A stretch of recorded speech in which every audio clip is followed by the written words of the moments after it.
Welcome back and Happy New Year, everybody. So, this is going to be the first of several videos that I've kind of wanted to play around with for a little bit. Moving forward, I will be doing more variants in my content. Of course, I'm going to be doing mainly deck profiles, and I'm going to keep up with the Hermit school. But I've wanted to do retro content for a while. Because I love the retro format, and there's just a lot of cool things that you can play around with there. So expect to see some retro content. I'm going to be doing a separate series on that. But then I was thinking about celebrating the game as a whole. Before Jasco / UVS Games, two different companies owned the Universus, which used to be called Universal Fighting System, Sabretooth, and Fantasy Flight. So what I thought a cool experiment would be to go through Legacy cards and see which ones I think could be made nowadays, or at least be modernized to keep up with modern standard while still being fair. Because going through this, there's a lot of stuff that is absolutely not fair, and I don't see how it was printed other than they didn't quite know what they were doing yet. But a lot of older Universus players like myself will see that in some newer characters like from My Hero Academia or Attack on Titan, or even just some cards, they just seem familiar, like a spiritual reprint. So I was thinking, what are some really cool abilities that I would like to see transferred from some of these old cards into nowadays? And it's actually been a really fun experiment. So I kind of wanted to make a series of videos on this, and both as to show a celebration of what the game used to be and how we could maybe learn from the past and get some really cool and interesting card designs. So first off, we're going to start with Legacy characters. This is video 1. I think I have 3 character videos lined up for these, and I have notes here at the bottom for what I would change for certain characters to make them either more fair or more compatible. So let's start with Duke. He is from King of Fighters.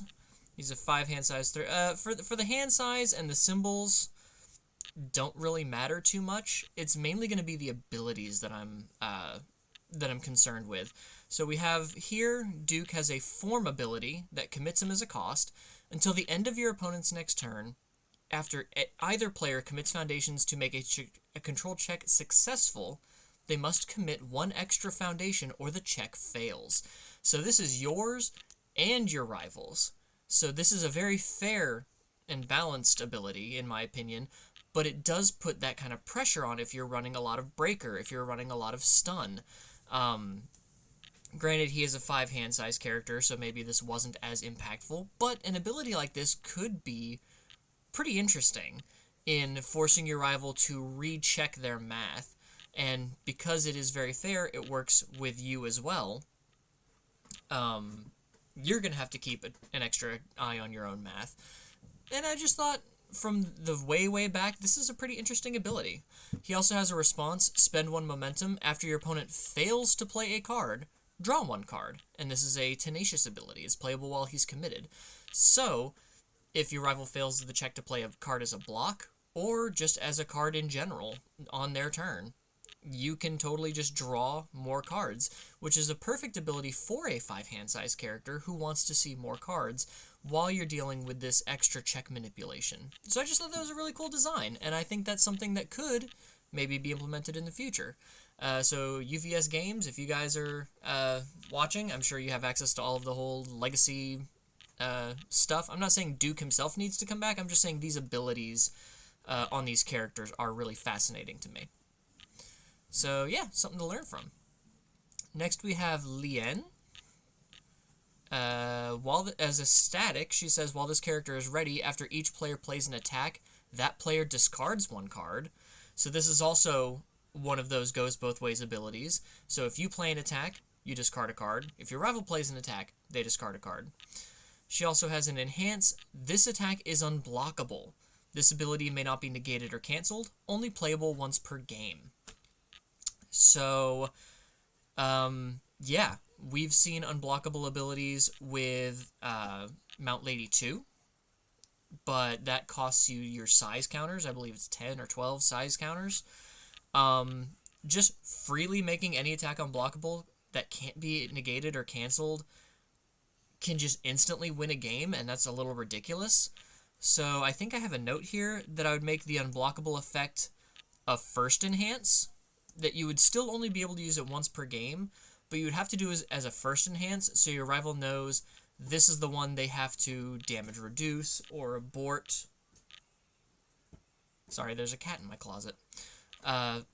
Basically to make it a little bit more fair, so instead of you never know when they're going to trigger this unblockable, they have to say it up front, this is the one I want to make unblockable, and then your rival can go about trying to deal with that. I think that would make it more fair, but I kind of just really like this. You have to be very careful with which attacks you play and when, because you're going to have to discard a card for it. So that was pretty cool to me. Next we have Haomaru. Does he have a note? He has a note. And his note is first effect only. So let's take a look. His first effect is a form. You have to commit him and remove one card from your discard pile from the game. Search your deck for another copy of the removed card, reveal it, and add it to your hand. Shuffle your deck. If you do not or cannot reveal the card, you lose the game.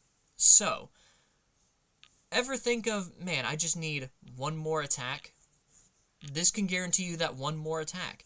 However, if you do the math wrong in your head, and you're like, okay, I know I have, 3 copies of this attack, 2 are in my discard pile, that means 1 must be in my deck, and you didn't see that maybe you removed 1 already, or it's in your momentum, that can end you the game. So it is fair in the fact that you can just grab any copy of a card that's already in your discard pile from your deck every turn, but if you miscalculate and you miscount, that is a double-edged sword. So that is really cool to me. I love characters like this, like Ragdoll, who can just randomly once during the game, just grab any card from your deck. This has a cost to it, and it also has a backfiring effect if you're careless with your card math. So I just thought that was kind of neat.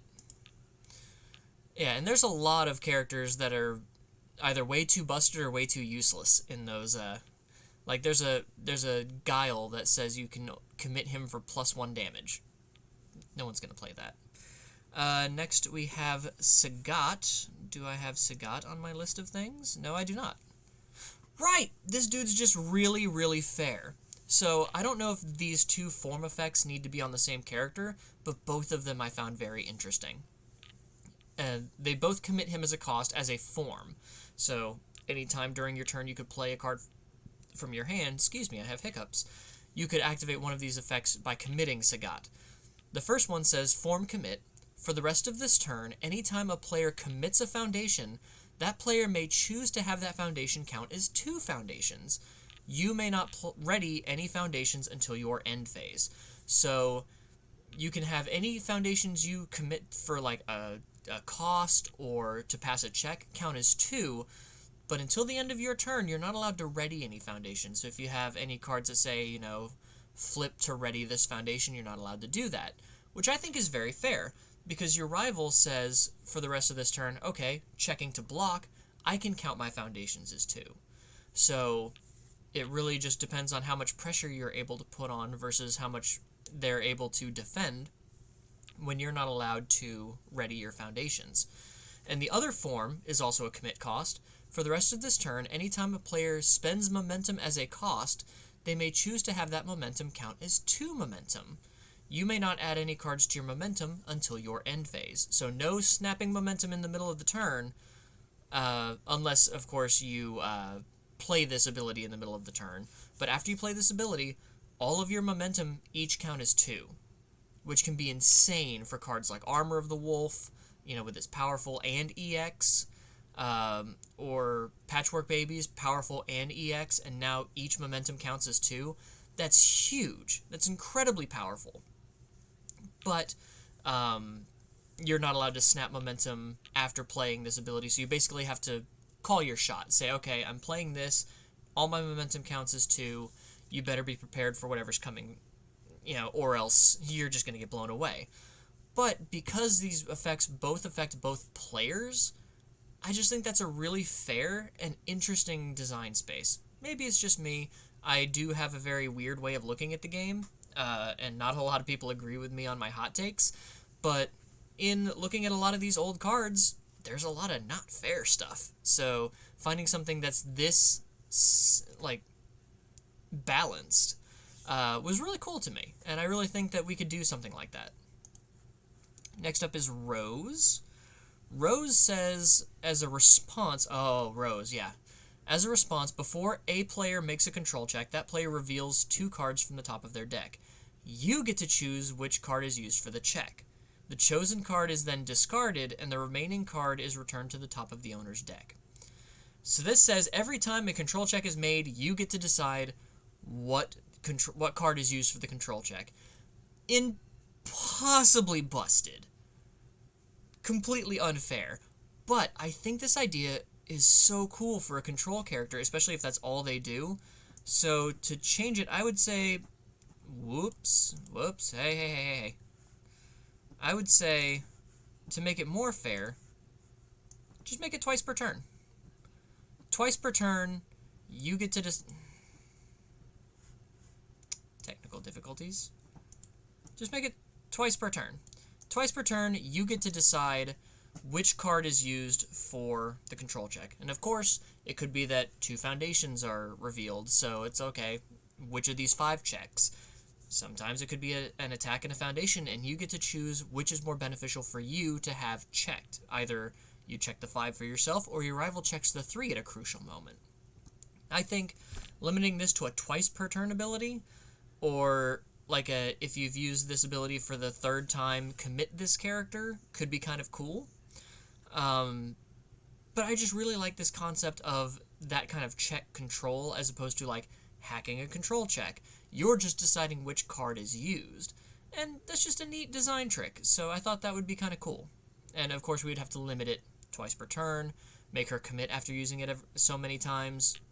You know, obviously this is way too broken to just let stand, but it could be fun. Next we have Hugo.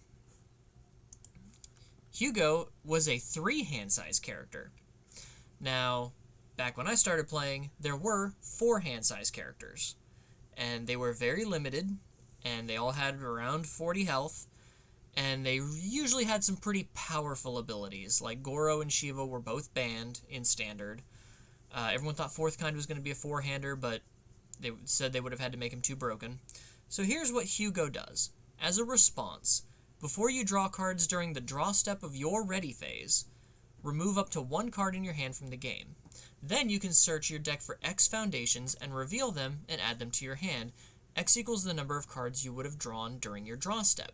So, say you have 2 cards in hand when it comes down to your turn. Before your draw, you ready your foundations, you review. So let's say I review 1 card, and now, before I draw, I'm going to remove this 3rd card from my hand. I get to search my deck for any 3 foundations I want to play and add them to my hand. That's pretty huge, but you only get foundations, so it's great early game to build up your base of the best foundations in your deck. Then as a form, you can spend 1 momentum, take X random cards from your remove from game pile and add them to your hand. X equals your character's hand size, only playable once per turn.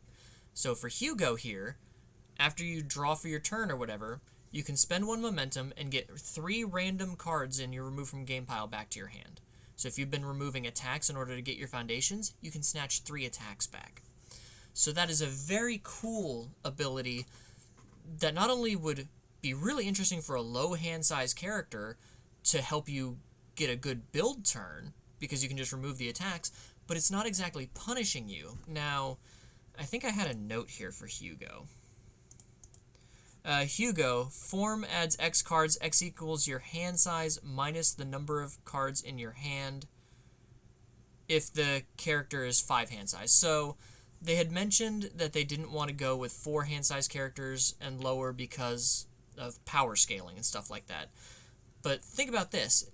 As a form, you can spend the momentum. So let's say I play as a 5-hander 3 cards, and then I can get 5 random cards back. Or I can just play out my whole hand of 5 and then spend a momentum to get 5 random cards back. That seems a little powerful to every turn almost double your hand size. Or yeah, double your hand size every turn. That's a little powerful even for a momentum cost. So if we were sticking with like a 5-hander, I would say like you've played 2 cards, you use this form, you get 2 cards back. Your hand size, your printed hand size minus the number of cards in your hand. So you're not really doubling your hand size unless you've played all 5 cards. But to just be able to, as a 5-hander, I draw my cards, I spend a momentum, I get 5 other cards, I'm now a 10-hander. That's a little extreme. So I think minimizing it to where it's your printed hand size minus the number of cards in your hand could be a good balancing act. I would keep it as random cards, so you're not just picking and choosing, because picking and choosing the remove stuff, especially after you cycle, can be incredibly powerful. So keeping it random, especially after you cycle, adds a bit of fairness to it. I'd keep it once per turn, and I would make it your hand size, printed hand size minus the number of cards in your hand, just to make it fair. But I do like a lower hand size character being able to perfectly sculpt what foundations they need at the start of the game, beginning the first 2-3 turns, so they don't get completely blown out of the water and messed up by the 5 hand size problem of, well, sometimes you just don't draw things. It allows them to build up their wall a little bit, play some good defense, and then start getting their groove thing going. And I think that's really cool. I don't know if we'll ever see 3 hand size again, but I think that's a really cool character design. Next we have Dalsim. I believe... Yeah, I think for Dalsim I had a note, first ability only. That's the end of my notes. So the first ability on Dalsim here is response before you draw cards during your ready phase. Each player gets -1 hand size until the start of your next ready phase. Now he's an 8-hander, which is insane. Which means before you draw, he would become a 7-hander. And then your rival, when they go to make their draw for their draw turn, they get -1 hand size as well. So I think that's pretty cool. I wouldn't put it on an 8-hander, because that's just making him a 7-hander. But if you can imagine like a 6-hander or a 7-hander with this ability, just saying, hey, we're both going to go down a hand size for the turn. I'll take 1 less card. Maybe I've got some good draw cards, draw support in my deck, so it's not going to hurt me as much, but it could just mess with your math just a little bit. I think that's neat. We don't have to worry about his second ability of response commit after your rival plays a foundation into their card pool, gain X health. X equals the number of foundations they have in play. So if your rival plays a foundation into their card pool, like at the end of their string, you're like, cool, I'll commit him, I'll gain 9 health. That makes someone really hard to kill, especially if they're cutting your hand size by 1 every turn. So I wouldn't put that on this character, but I love the idea of being able to mess with printed hand sizes for both players, because you're losing a hand size as well, but your rival's also losing a hand size, so it is kind of that, give and take, and I think that's really neat. I like, what's the word for equal on each side? It's like a Rorschach test. I don't know. Sequential is coming to mind, but that's the wrong word. I'll think of it later and just blurt it out. But I like effects like that are equal on both sides. Here's one. Cervantes from old Soul Calibur 3. First form. So that means the first thing you do after drawing your hand. Until the end of your next turn, all of your control checks equal your momentum +1, no check necessary. So if you've got 3 momentum, all of your checks become 4. You just play your card, I check to 4, I can commit things. If you've got 6 momentum, all of your checks until your next turn, or until the end of your next turn. So you can only use this every other turn. But until the end of my next turn, all of my checks are 7 if I have 6 momentum. That's checks to play cards, checks to block, and then on my next turn, checks to play cards. And then going into your second turn after I play this ability, I then have to worry about control checks. So this sounds super powerful. And it is incredibly powerful, especially because they gave him the chaos symbol. but it's very susceptible to momentum hate. If your rival plays an ability that discards all your momentum, you are boned. So that is really, really dangerous. I don't know if this checked how much momentum that you had at when you played the ability, or if it checks when you play the card. So like if I play a card and my rival plays an enhance that discards my momentum, part of my momentum, do my checks stay at what it was when this ability was used, or does it check what my momentum is each time I play a card? I don't know. I didn't play this way back when. If anyone is still around and for some reason watching me that remembers how this was ruled, please leave a comment below. I'd love to know. But if we worked it to where when you would play a card, the check is equal to your current momentum, I think that would make it much more fair, because it's much more susceptible to your rival messing with you. You know, they can play that, hey, I blocked with this card, you spend a momentum. Well, now all your checks are getting one less than what they were. So I think that gives a lot of counterplay while keeping it incredibly powerful to use, and would require people to really think about sideboard stuff for anti-momentum. It's just really cool. I really think that's neat. Next we have Rock. Alright, that's a lot of small print, so I'm going to go over here. Response. Before your opponent makes a control check to play a non-attack card, that card gets plus X difficulty. X equals the number of cards in your card pool, and it's a tenacious ability playable while committed.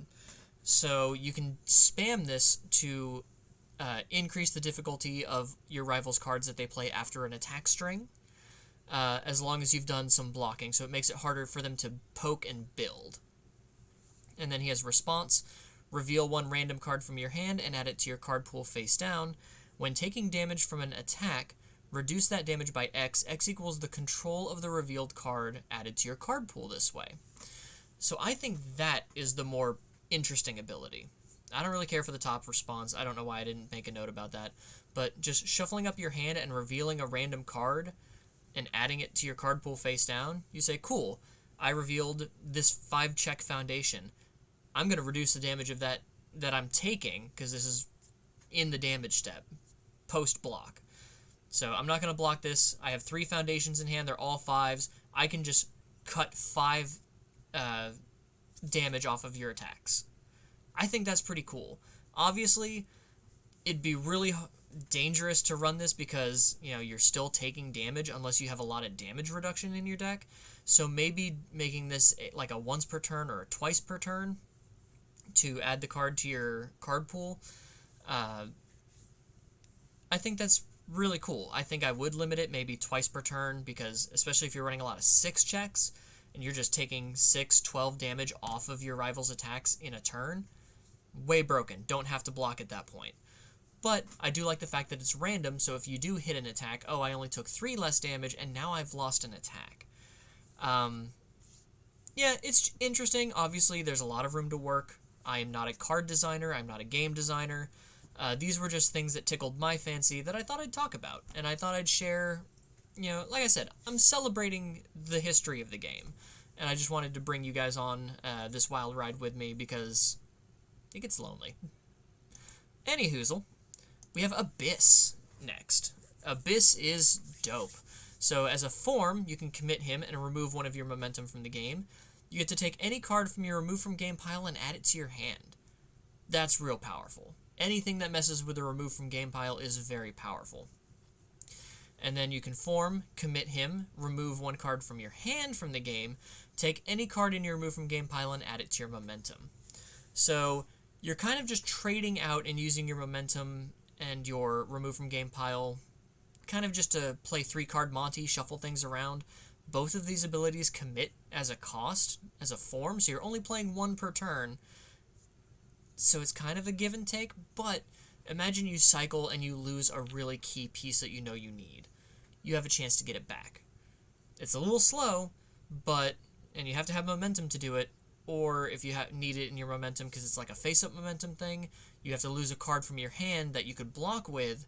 So I think it is fair. It's fair, it's slow, and it's just kind of a cool little shuffle mechanic. I love these little 3-card Monty, let's move things around and figure out where we need to position things types of abilities. And Abyss is just that. I just tried to use my iPhone as the mouse. Tells you what kind of weekend I'm having. And second to last, we have Q. This guy's hilarious. As a form, you commit him. If your hand size is less than 10, both players' hand size are permanently increased by 1, and both players sacrifice a foundation. Or you destroy 1 card in your own stage. It could be a foundation, it could be an asset, it could be a backup. This is awesome, because that means if you're going against a fellow 6-hander, you both can be up to 10 hand size. If you're going up against a 5-hander, you're a 10, they're a 9. 7-hander, they're an 11, you're a 10. So it is giving everyone that extra up to 4 cards a turn. And it's just kind of fun. You have a little bit of foundation destruction there, or at least card destruction, so your rival could be like, oh, I'm just going to sacrifice this asset that I'm not using, and I keep all my foundations. But there's also a lot of, like, cards that trigger when they're destroyed, so you can run some of that stuff. It is form speed instead of enhanced speed, so that is a little tricky, but I just love this, this ability to just boost both players' hand sizes and mess with that and be like, cool, now we're just going to see how much more we can get. I just think it's fun. It's a fun, cute little gimmick, and I almost used my phone as the mouse again. We're going to move that over here. And I just think it's neat. I think this is a really neat concept. There is not a lot of manipulation of printed hand sizes and printed values on cards like that.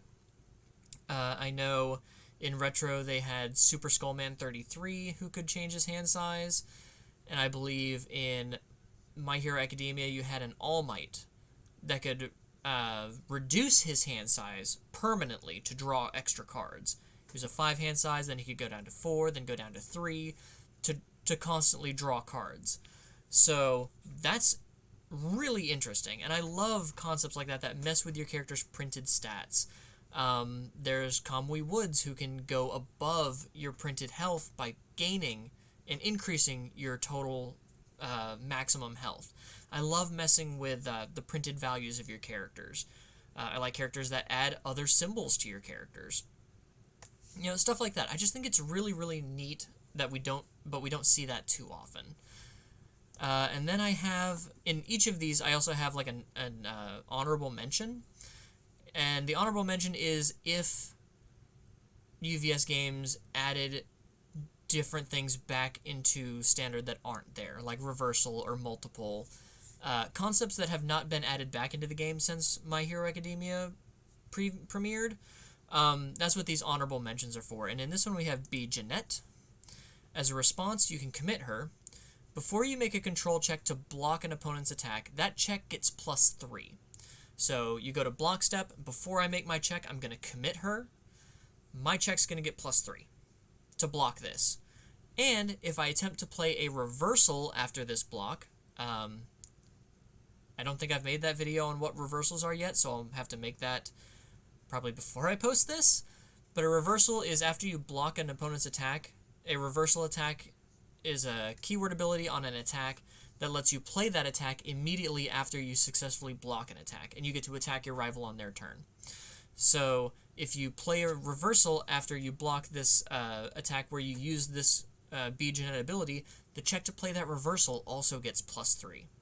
So you have to call your shot of, I'm going to try to block this attack, and I'm going to get +3 to my check to block, and I'm also going to reversal you, and the check to play that reversal is going to get +3 as well.